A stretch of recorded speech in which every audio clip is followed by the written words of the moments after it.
Assalamualaikum warahmatullahi wabarakatuh. Salah satu pilar dasar Islam yang merupakan bagian dari rukun iman adalah keyakinan adanya kiamat, yang dalam Al-Quran dan hadis sering disebut dengan hari akhir. Penyebutan ini mengisyaratkan bahwa kiamat terkait erat dengan saat-saat terakhir alam semesta dan kehidupan makhluk hidup di dunia. Biasanya penjelasan tentang kiamat ataupun hari akhir ini sering dikaitkan dengan keimanan kepada Yang Maha Kuasa. Hari kiamat dalam bahasa Yunani disebut juga dengan eskatologi, yang berasal dari kata eskaton yang mengandung arti yang akhir.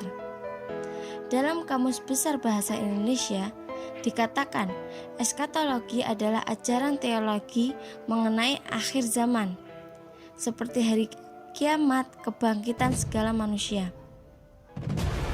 Di dalam eskatologi dibicarakan tentang kematian, kehidupan di alam barzah, hari kiamat, hari kebangkitan manusia, pengadilan manusia, serta surga dan neraka. Dua pokok makna terkait kiamat yang merupakan akhir dari alam semesta dan kehidupan semua makhluk. Artinya, saat kiamat tiba, seluruh jagat raya berserta isinya seperti planet, bintang, langit, bumi, manusia, dan semua yang ada akan hancur binasa. Kehidupan makhluk pun tidak ada lagi. Ini merupakan bencana besar bagi alam raya dan yang ada di dalamnya. Salah satu bagian dari kiamat yaitu kebangkitan manusia dari kematian atau dari kubur. Maknanya, pada hari itu semua manusia dibangkitkan dari kubur, tempat peristirahatan setelah kematiannya. Selanjutnya, mereka diadili dan diminta pertanggungjawaban atas semua perbuatan yang ada di dunia. Peristiwa hari kiamat diawali dengan proses dimatikannya semua makhluk yang ada di bumi. Kemudian Allah membangkitkan kembali setelah waktu yang ditentukannya.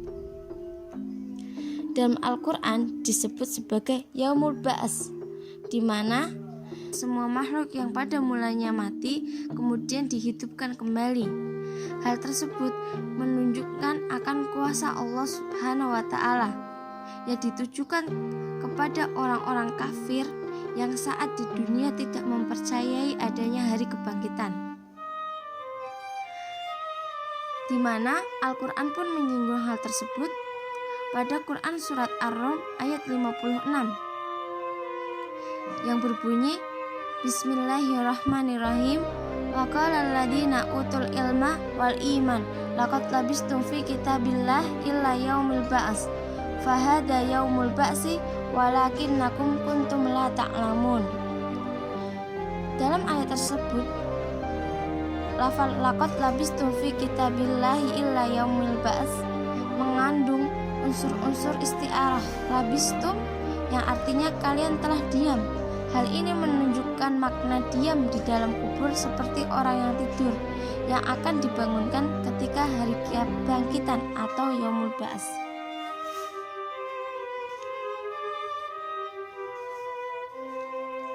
Tahapan selanjutnya yaitu manusia dikumpulkan di padang mahsyar. Hal ini disebutkan dengan istilah Yaumul Jam'i atau Yaumul Hasyr. Setelah mereka dikumpulkan, Allah mulai menampakkan kesalahan-kesalahan orang kafir. Pada hari itulah nanti akan diteliti dan dibalas amal yang telah dilakukan setiap manusia di dunia. Semua amal, baik berupa kesalahan ataupun kebenaran, semuanya pasti akan terungkap pada hari itu. Hari itulah dinamakan hari Taghabun, sehingga dalam Al-Quran kejadian ini disebut Yaumut Taghabun. Dalam Quran Surat Al-Taghabun ayat 9, pada hari itu akan ditampakkan kesalahan-kesalahan.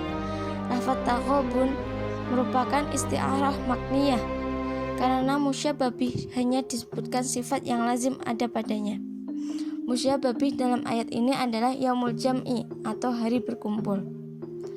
Kemudian setelah tahap dikumpulkannya manusia di padang mahsyar adalah perhitungan amal, di mana akan ditimbang amal baik ataupun amal buruk manusia, seperti dalam Quran surat Az-Zalzalah ayat 7 dan 8.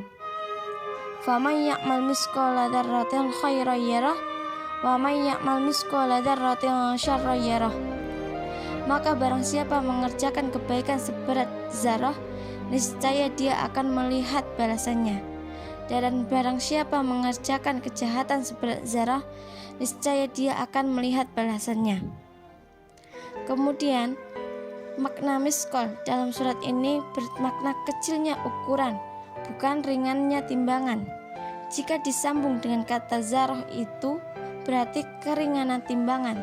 Maksudnya baik amal timbangannya begitu ringan atau kecil, maka tetap akan diperlihatkan kepada pelaku balasannya.